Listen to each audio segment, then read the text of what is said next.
Bueno, vamos a dar comienzo a esta penúltima mesa del Congreso que se centra en una de las cuestiones, yo creo que fundamentales y que más importan hoy en día al público en general, a esta sociedad. Vamos a hablar dentro de esta parte de impacto social de la inteligencia artificial en esa cuestión sobre el empleo. ¿De qué manera nos afecta la inteligencia artificial generativa al mundo profesional? Es una cuestión que considero pues tremendamente importante porque preocupa a mucha gente y la incidencia pues es muy grande. Yo creo que merece la pena, pues en tanto en la cátedra como en Odiseya estamos haciendo trabajos específicos para ver no solamente esos riesgos que sin duda tiene y que tanto preocupan a la población. Hay consultoras que hablaban hace unos años pues de una catástrofe profesional. Se estaba hablando de dar a los pobres humanos una renta única universal porque nos íbamos a quedar sin trabajo. Se estaba hablando, que yo creo que todavía se debería seguir haciendo, de un aumento tremendo en la industria del ocio, teniendo en cuenta pues, de que posiblemente, igual que a principios del siglo XX, pues nos redujeron o en el siglo XX nos han reducido a 8 horas laborales, pues nuestra jornada laboral posiblemente en un futuro, gracias a la incidencia de estos agentes de ella, quizá debiéramos reducir aún más y tengamos, por lo tanto, pues más tiempo para esta industria del ocio. Para ello tenemos pues aquí a grandes referentes en esta temática. Está Rodrigo Gutiérrez. Rodrigo, muchas gracias, de Deloitte Human Capital Workforce Transformation. Muchas gracias por estar aquí con nosotros, como siempre, pues dentro de ese partner que tenemos en la cátedra de Deloitte, que siempre podemos contar con ellos y hacer investigaciones con aplicación práctica. Tenemos a Frank Scandel, que también está dentro de la colaboración que tenemos con Odiseya. Está haciendo un grupo de trabajo, está colaborando con un grupo de trabajo en el que yo también me encuentro, colaborando con el MIT y con distintas asociaciones a nivel mundial para hacer estos estudios específicos. Es investigador también del grupo de ética global de la IA en la UNESCO y gerente de Odiseya. Y tenemos también online, no sé si nos puedes oír, a Dolores Abuin. Ella es abogada especializada en IA, consultora y formadora, y junto también con Ricardo Palomo, no ha podido estar, pues me están diciendo que no se puede conectar. Entonces, pues nada, no pasa nada. Entre nosotros yo creo que nos apoyamos bien, nos apañamos bien. Sin duda, pues esta cuestión del impacto, yo os digo que estaré en Riga este lunes también debatiendo en un foro internacional esta cuestión de qué hacer con el impacto de la inteligencia artificial generativa, de qué manera aprovechar estas oportunidades, creación, creatividad, nuevos puestos de trabajo. ¿Cómo lo veis vosotros? Desde Deloitte también supongo que habéis analizado bastante esta cuestión. Me gustaría, Rodrigo, si puedes empezar.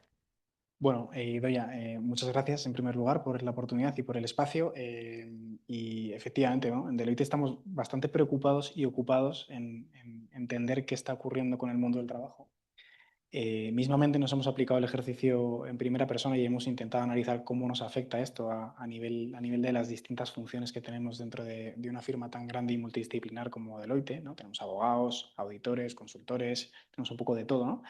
Y tratamos de entender dónde va a impactar más esto, ¿no? La pregunta, como tú has apuntado ya varios conceptos, ¿no? Destrucción de empleo, nuevos puestos.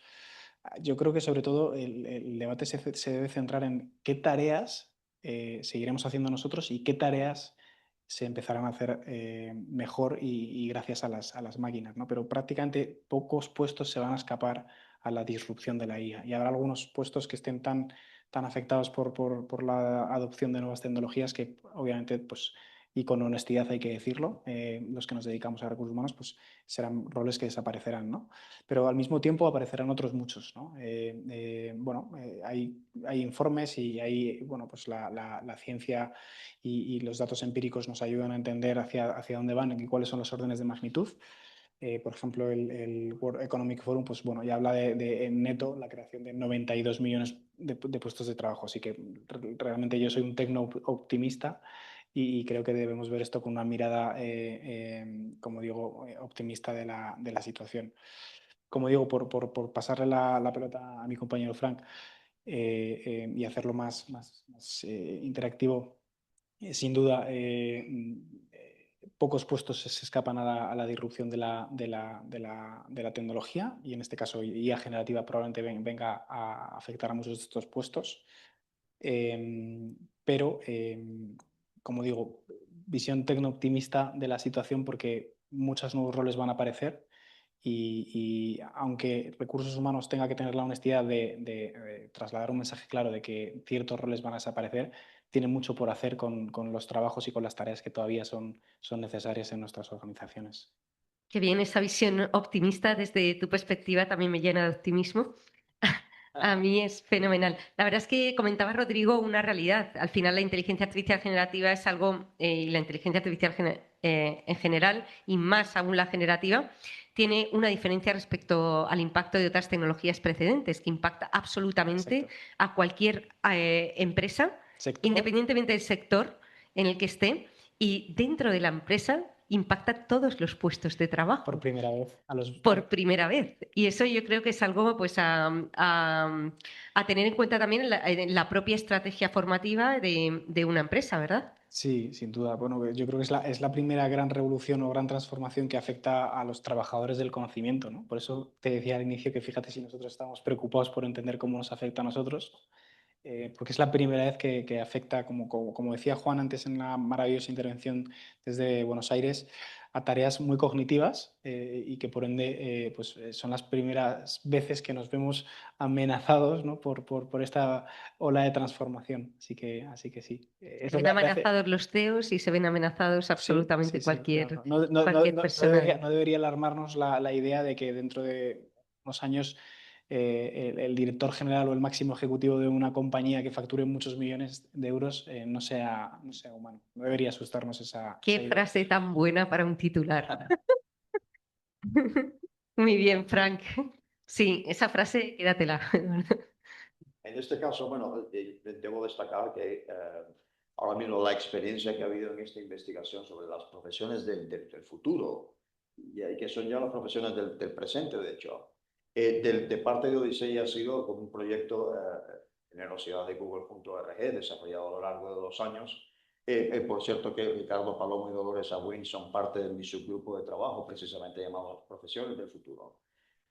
Y una de las, digamos que de las etapas que tuvimos en el grupo de trabajo para poder contestar la pregunta en este sentido es una serie, no solamente esto de la serie de cuestionarios, pero una relación, una oportunidad grandísima, como haya mencionado Idoia, de ver otra visión desde el otro lado del Atlántico, en este caso con un grupo de trabajo que tiene, por cierto, uno de los recipiendarios de estos fondos de Google.org, llamado Digital Futures Project, que se llama en español el Instituto del Futuro del Trabajo del MIT. En este caso hay una iniciativa de IA generativa y ahí hubo una entrevista a unas 14 personas. Que bueno, todos somos personas, pero claro, estas 14 personas son del Fortune 500, es decir, son profesionales de nivel mundial que básicamente están contestando una serie de preguntas, nosotros les agradecimos mucho. Y la visión de aquí a allá cambia en este sentido. Una de las observaciones que pudimos hacer es cierto, la IA generativa especialmente, está influenciando sectores, pero dentro de los sectores hay actores, es decir, hay actores a los que está, digamos que, yo no les digo afectando, yo creo que les está creando una oportunidad a estos actores. Por ejemplo, en el sector vuestro, incluso en el sector de las grandes consultoras, pues ha sido un verdadero desafío y lo continúa siendo y es una gran oportunidad. Pero es sectorizado y es, voy a decir entre comillas, actorizado. Son a ciertos actores que está afectando mucho más que a otros. Y son grandes empresas incluso, tienden a ser grandes empresas, las empresas más medianas y pequeñas, pymes, lo que llamamos aquí en Europa, se ven menos afectadas porque la adopción es menor. Lógicamente, entonces, eso nos lleva a, digamos que a no generalizar el hecho de que la IA sea tan disruptiva como se suele utilizar ese término, sea tan disruptiva como creemos. Cuando estaba el señor Corbalán ahí en Buenos Aires, había un gráfico ahí de telaraña absolutamente, como dicen ahora, me explotó la cabeza. Blew my brains out, como decimos en inglés. Y básicamente ahí está reflejado uno de los resultados, y es que la percepción del público, por ejemplo, y la percepción de los profesionales de la IA varía, según nuestro estudio que está publicado ahí en la web de odisea.org, varía en 3 y 4 veces superior es decir, la opinión del público es 3 y 4 veces superior al de los expertos en cuanto al impacto inmediato de la IA.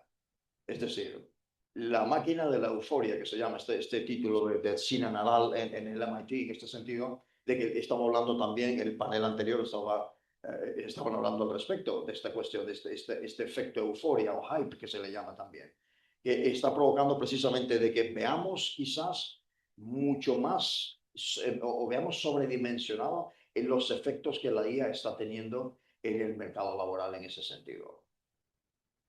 Me parece increíble pues, el impacto que está teniendo. Os quería decir, vosotros, por ejemplo, Rodrigo, desde Recursos Humanos, ¿cuál es vuestra percepción de, por ejemplo, de las personas en Deloitte o en distintas empresas que habéis hecho consultoría?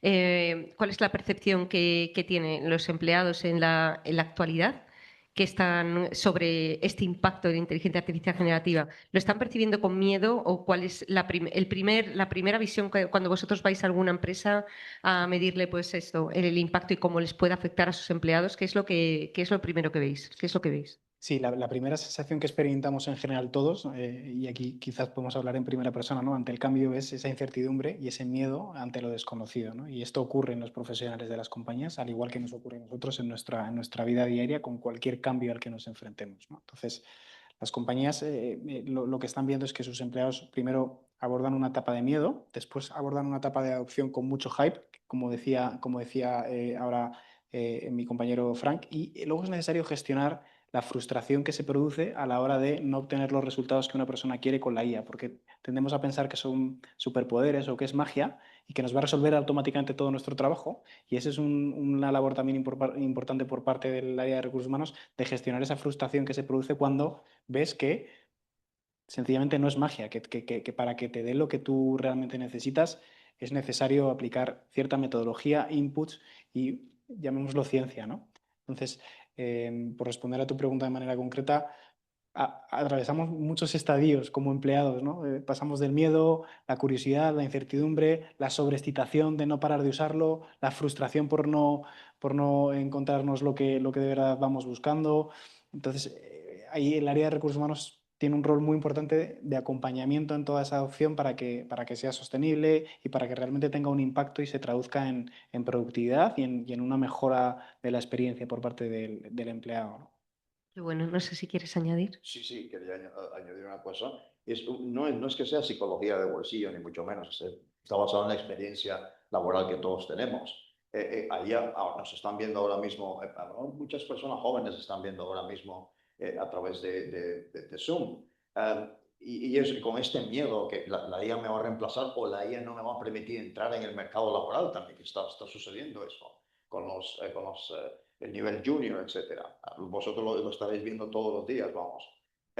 No digáis a los jóvenes que están viendo, no digáis cómo la IA va a impactar en mi trabajo. Revertid la pregunta en decir, básicamente, ¿qué valor adicional voy a aportar yo al mercado?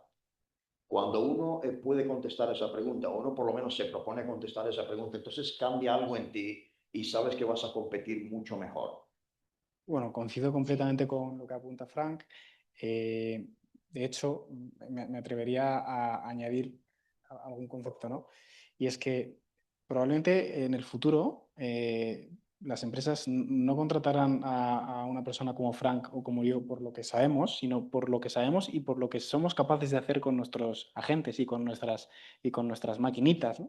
Entonces, vamos a tener que ser capaces de diferenciarnos en el mercado por aprender a trabajar con la IA, y seremos mejores profesionales cuanto más cosas seamos capaces de aportar nosotros junto a nuestras máquinas. Y luego ya veremos si mis máquinas se conectan o no con las de la empresa, ¿no? Y ya crearemos los ecosistemas para que mis agentes se hablen con los agentes de la empresa y todos produzcan mucho más. Pero lo que está claro es que ya cada vez más vamos hacia un concepto de empleado aumentado que viene a decir que ya no somos únicamente lo que vemos, ¿no? Sino que tenemos unas capacidades gracias a una serie de herramientas que nos aumentan como empleados y que nos permiten conseguir el nivel siguiente de excelencia como profesionales.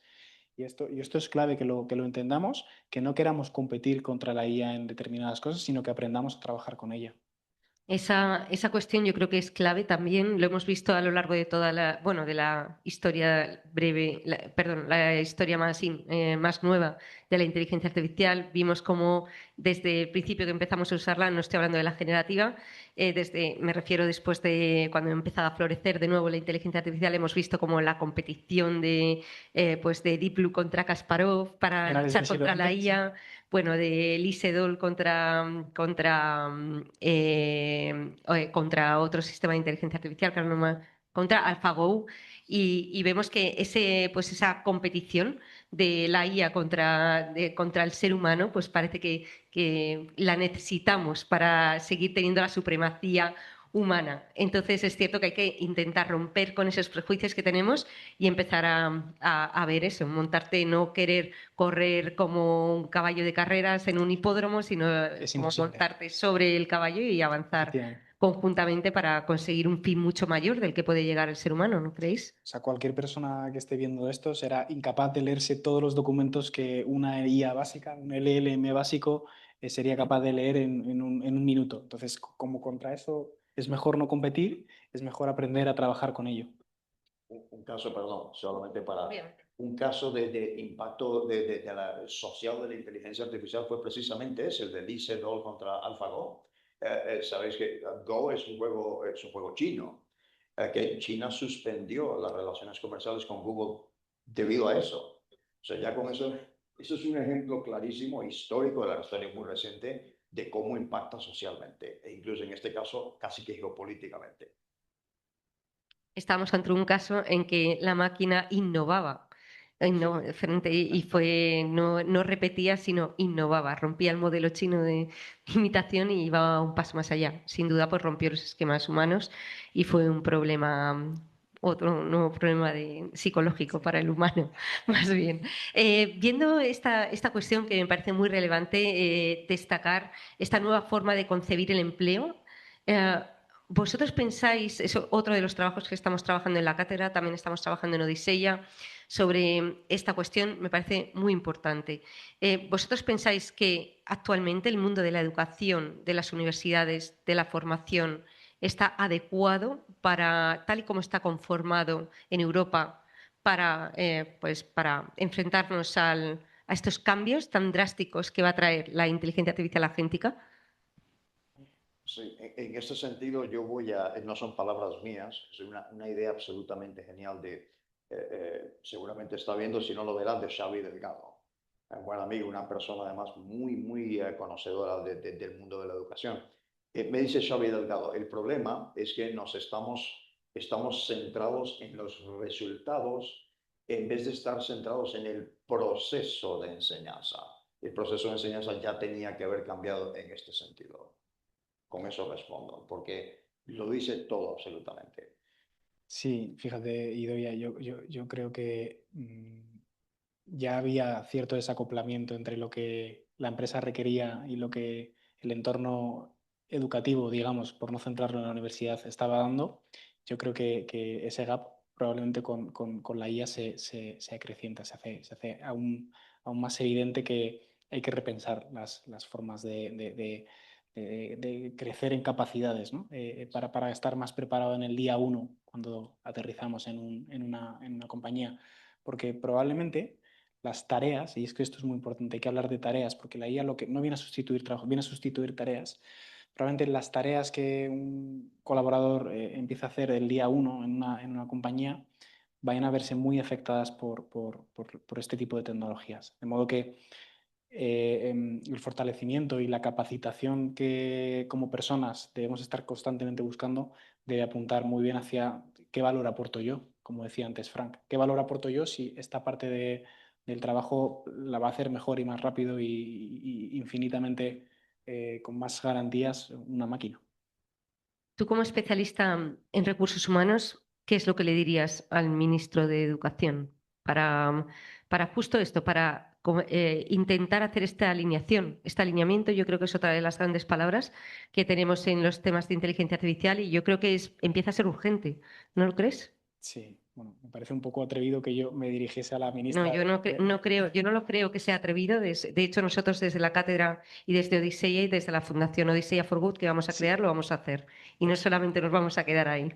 Entonces, si descargo la responsabilidad en vez de Rodrigo, Descárgala en mí, por favor, que me da le igual. diría, vamos a fomentar la curiosidad de la gente. O sea, para mí es una de las habilidades básicas que todos como persona deberíamos tener, curiosidad por aprender. Esto no va de lo que sé hasta hoy, sino de qué voy a aprender mañana y necesitamos despertar esa curiosidad y que nuestro sistema educativo la fomente. Hay que pensar formas para que esto ocurra. Punto número 1, fomentemos curiosidad. Punto número 2, centrémonos en las capacidades humanas, es decir, en aquello en lo que estas máquinas no van a poder competir con nosotros será en aspectos relacionados con la empatía, en aspectos relacionados con esa mirada humanística de las cosas, con esa capacidad de poder transmitir con una mirada o con una buena comunicación verbal y no verbal. Bueno, pues que nuestro sistema educativo empiece a fomentar y a premiar ese tipo de metodologías, ¿no? Por apuntar dos ideas que me parecen que quizás pueden estar encima de la mesa de una manera rápida y sencilla. ¿Añadirías algo, Frank? Sí, por ejemplo, en cuanto a las profesiones del futuro se refiere y cómo los recursos humanos es a la avanzadilla ahora mismo. Me parece que los recursos humanos era hace unos años, bueno, se encargan de la entrada de personas y ok, y si hay que tener una educación vertical o horizontal, ok, ellos se encargan. Y parece que recursos humanos es la avanzadilla ahora mismo, la vanguardia de las empresas ahora mismo, precisamente son los que están recibiendo esto. Lo digo porque recuerdo en las primeras reuniones que nosotros teníamos en el grupo subgrupo de trabajo, en el 2.1 Profesiones del Futuro. Por ejemplo, ya están surgiendo porque ahora mismo hay muchísimos jóvenes abogados que están trabajando como consultores de IA directamente, especialmente en un entorno como el europeo que es regulatorio, mucho más que en Estados Unidos, o China es diferente, bueno, pero están trabajando ya como consultores, una consultoría que no estaban trabajando antes. Por ejemplo, los graduados en filosofía y psicología ahora mismo, especialmente los filósofos, son muy buenos en análisis conceptual. Eso es, para redes neuronales, por ejemplo, eso es absoluto, y para machine learning, eso es absolutamente básico. Entonces, ahí es donde ha variado y se están transformando lo que era ya un licenciado en filosofía, por ejemplo, se va a llamar, decíamos una de las bromas, eso se van a llamar tecnósofos dentro de unos años. Sin duda, pues pues es muy interesante también eso. Justo hablando de esta temática, de este grupo que comentabas, profesiones del futuro. ¿Cuáles son? Me gustaría hablar un poco sobre esta cuestión. Hemos hablado, yo creo que también tenemos otra de las cosas que tenemos que romper en esta transformación, en este momento tan importante de que nos encontramos en esta encrucijada tan drástica que va a cambiar pues, la manera en que tenemos de trabajar en las empresas, la manera de enfrentarnos a un puesto de trabajo. Yo creo que hay otra cuestión que es muy importante y es el cambio de mentalidad. También me refiero respecto vamos, a ver, la profesión que tú quieres ser, por ejemplo, o a qué te quieres dedicar. Yo cuando soy profesora en la universidad, cuando llego a mis chicos de primero, les pregunto, seguro que María también lo hace, bueno, pero tú, a ver, ¿por qué quieres hacer periodismo? ¿Tú por qué quieres hacer? ¿O tú por qué querías? Dice, bueno, pues yo quiero ser dentro del periodismo porque quería ser locutor de radio de deportes. Y otra de fotografía o de moda, más o menos eso. Tienen como estereotipos o perfiles muy claros a nivel profesional, de dónde quieren llegar. Y a mí eso me parece difícil de romper, el decir, los niños cuando les preguntas, a ver, ¿tú qué quieres ser de mayor? Pues yo quiero ser abogado, ingeniero, quiero ser periodista. Lo que me refiero es, a lo mejor deberíamos intentar romper esa cuestión y decir, bueno, a ver, invéntate esa profesión. Eso será parte también de nuestros premios Genia, de niños de 8 años, de 6 8 años, que se inventen, que sean creativos. Estamos en un momento increíble para crear estas profesiones de futuro. ¿Qué es lo que pensáis sobre esta cuestión y cuáles pensáis que serían estas profesiones? Es como aventurar mucho. Sí, sí, Sé que sí. es complejo, pero como estas dos cosas yo creo que son importantes. ¿Que pensáis que es necesario romper Sí, con... de hecho Sí. ya lo estamos viendo en las empresas, ¿no? Con el concepto de carreras líquidas, ¿no? Ya no, quizás no hay una vertical donde primero voy a ser controller, luego voy a ser director financiero y luego si acaso llegaré a CEO, ¿no? Ahora probablemente manejamos entornos empresariales donde hay muchas carreras, bueno, pues con movimientos horizontales, con movimientos que quizás no se entienden, ¿no? Y quizás cuando le preguntes a un joven estudiante te dirá, pues primero que quiero ser periodista, pero eso me llegará a ser divulgador y finalmente terminaré abarcando el mundo del emprendimiento, ¿no? Y ellos tengan esa capacidad de mirar transversalmente una carrera profesional que a día de hoy a lo mejor pues es una respuesta que te cuesta encontrar. Bueno, en cuanto a profesiones del futuro, muy, muy difícil, ¿no? La verdad es que nos pones ahí un reto tremendo. Fijaros, mira, te voy a poner otro reto, ya que me Me dices que este es encanta, difícil. me encanta No, porque como consultores... simplemente comentarte, Internet creó todo el comercio electrónico. Sí, Fijarse la cantidad de trabajos nuevos puestos de trabajo sin nombres que han surgido a través del comercio modelos de electrónico. negocio. Efectivamente. Sin duda, pues una cantidad tremenda. ¿Cuáles piensas que con ayuda de estos agentes de inteligencia artificial podrían ser como nuevas tareas que se acaben convirtiéndose en una profesión? Sí, mira, tengo claro alguna idea que igual suena un poco futurista, pero a mí un jefe y profesor me dijo, cuando hagas predicciones, hazlas a 100 años y así por lo menos ninguno de los que te están escuchando estará aquí Qué para... bueno, eso está muy bien. Pero bueno, mi predicción va a ir un poquito más en el corto plazo. Fijaos, ahora mismo una empresa, casi su principal gasto es el coste de personal, ¿no? Y los recursos humanos velan porque el coste de personal no se dispare y que sea sostenible. Obviamente a todo el mundo le encantaría subir los salarios un montón y que todo el mundo cobrase cada vez más, pero eso no se puede hacer, ¿no? Lamentablemente. Vamos hacia un entorno donde no sé quién, porque a lo mejor el rol todavía no existe, va a tener que velar porque el coste del personal y el coste en tokens o el coste en tecnología, el coste en, digamos, inversión en inteligencia artificial generativa no se dispare. ¿Por qué? Porque como disparemos mucho el coste de agentes, perdón, o el uso de agentes, ahí vamos a tener un gasto tremendo para las compañías que va a ser necesario también gestionar y optimizar. Por tanto, fíjate, yo creo que apuntamos hacia roles que velen por un poco la sostenibilidad de los salarios y también la sostenibilidad del coste en tokens o el coste en gasto en este tipo de infraestructuras que sin duda no adivinamos a acertar cuán grande va a ser en un futuro. Muy interesante, Frank. Sí, muy bien. Además de lo de tecnósofos, ¿no? Y tecnosofía, ya está registrado ya, por cierto.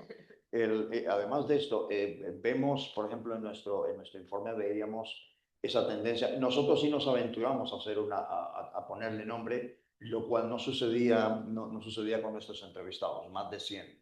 Todos eran muy reservados, no le voy a poner nombre, pero nosotros sí nos atrevimos en ese caso.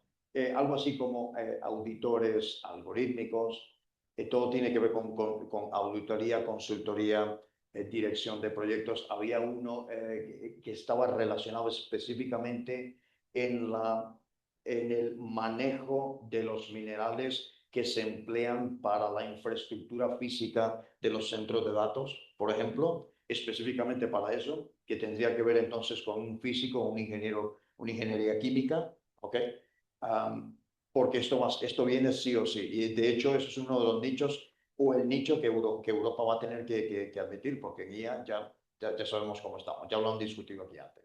Entonces, todo lo que tiene que ver con esas auditorías, con esa construcción algorítmica, los mismos ingenieros en este caso, dedicados a 1, 2, 3, 4 plataformas diferentes. Voy a poner un ejemplo. Allá en los años 90 recuerdo un documental que lidiaba con el futuro, cuando estaba surgiendo Google y estaba surgiendo Amazon.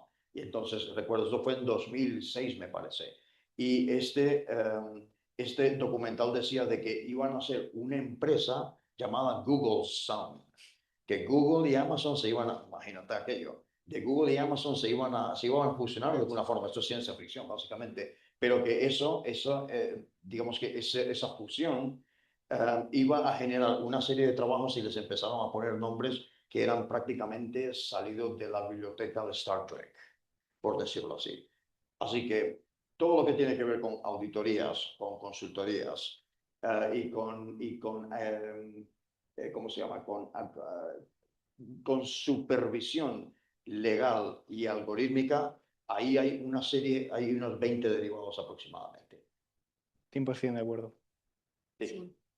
Sin duda es un reto. Yo de nuevo pues me gustaría pues comentar la necesidad de la creatividad, de tener sobre todo, antes hemos hablado, pues comentaba Rodrigo de la curiosidad, necesidad de fomentar esa curiosidad, está muy, muy enlazado con creatividad. Es un momento tremendo para la liquidez. También ha hablado de ese empleo líquido, esa necesidad quizá pues también de estar formándonos, aparte de eso continuamente. Se acabó el cambio, hablando del cambio en la educación, también de tener una etapa joven de aprendizaje, pues quizá también la universidad o otra entidad pues debería centrarse también en tener esa enseñanza más allá de un máster específico, pero durante toda la vida del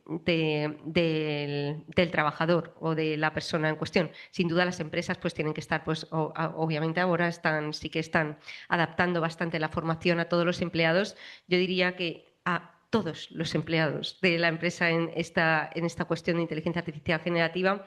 He visto ejemplos en bastantes empresas en la comunidad y en administraciones públicas, en el Ayuntamiento de Madrid, que fomentan esa creatividad en los empleados a través de premios o que les incentivan, pues, de qué manera con las tareas que tienes que desarrollar en tu puesto de trabajo concreto, independientemente del puesto que tengas, pues metiendo con IA generativa, qué tareas tuyas podrías aumentar, mejorar. No dicen automatizar.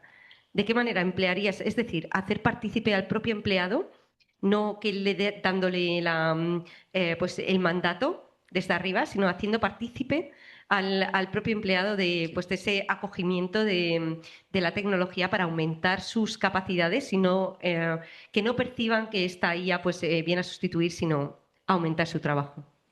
Sí, bueno, este concepto que tú acabas de explicar lo vemos mucho en las organizaciones con despliegues, los llamamos top-down o bottom-up, ¿no? Cuando permites precisamente el afloramiento de casos de uso y que a la gente se le ocurran cosas y que las afloren de abajo arriba, y está siendo un éxito, ¿no? Conozco varios casos de organizaciones globales, muy conocidas por todos, donde han llevado a cabo iniciativas de este tipo y se han visto un poco incluso hasta desbordados para ordenar todo el tráfico de conocimiento que se ha generado dentro de la organización. Así que, sin duda, yo creo que consistirá en combinar bien esos enfoques más top-down y bottom-up, de manera que las mejores ideas perduren y sean las que tengan, digamos, la capacidad de escalabilidad, que al final no todas las ideas se pueden escalar a una organización. Una cosa nada más acotar en ese sentido es, aquí se ha hablado de que si no la número uno, la número dos es el pensamiento crítico. Ok, se ha dicho bastante eso. Claro que es necesario. Y no es, de hecho, a la profesora que ha estado aquí hace un momento, y ni mucho menos es ir en contra. Pero para que haya pensamiento crítico tiene que haber algo que criticar. Es decir, tiene que haber, igual que la IA, tiene que tener un contenido. Es decir, en este caso los niños, los jóvenes, vamos a empezar por abajo, ¿no? Y con los premios Genie además, entonces no sé si sería eso muy bueno también, pero tiene que haber algo que criticar, es decir, tiene que volver a un poco también lo de antes, esta cuestión de la lectura y de los dictados y la cuestión de escribir con las manos, algo tan básico como eso, que pueda tener el niño una base de datos, vamos a decirlo así, en su cerebro, o el estudiante, o el joven, y el adolescente, hay una base de datos por la cual ellos puedan ejercer ese pensamiento crítico, que luego se van refinando, lógicamente, pero tiene que haber un contenido primero, algo que criticar. Si no, entonces pues va a ser bastante más difícil. Pensamiento crítico y luego eso va a llevar inmediatamente a la creatividad, la capacidad de abstraer. Yo no soy un educador, pero he tenido hijos y soy abuelo. La capacidad de abstraer en ese sentido es absolutamente esencial. Y ahí es donde entra también a disciplinar eso, ese pensamiento computacional, que es lo que precisamente lo que quieren los premios Genias seguramente.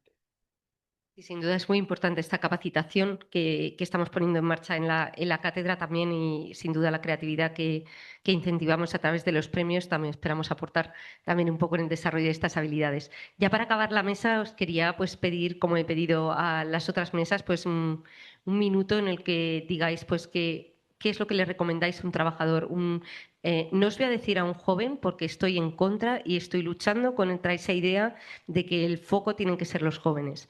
¿Qué les recomendaríais a cualquier trabajador, independientemente que tenga 60 años o 20? ¿De qué se tiene que dotar para hoy en día para poder conservar o crear un nuevo puesto de trabajo?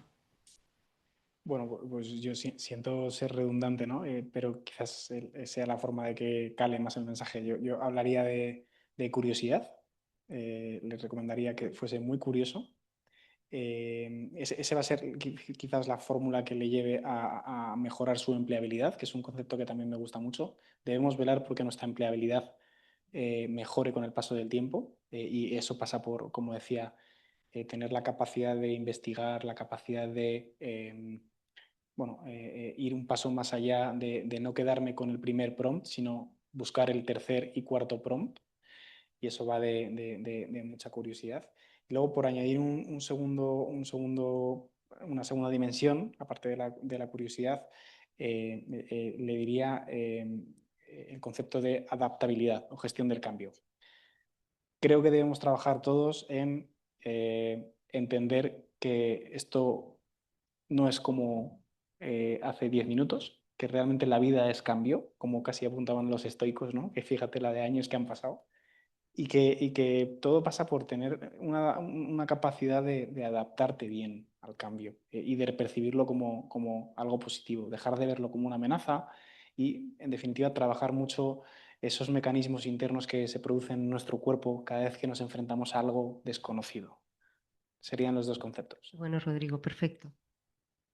Puedo aportar muy poco a todo lo que ha dicho. Efectivamente, una frase de Jocko Willink, un antiguo comandante del equipo SEALs: tu disciplina equivale a tu libertad. Ok, es decir, otra vez, la vieja escuela.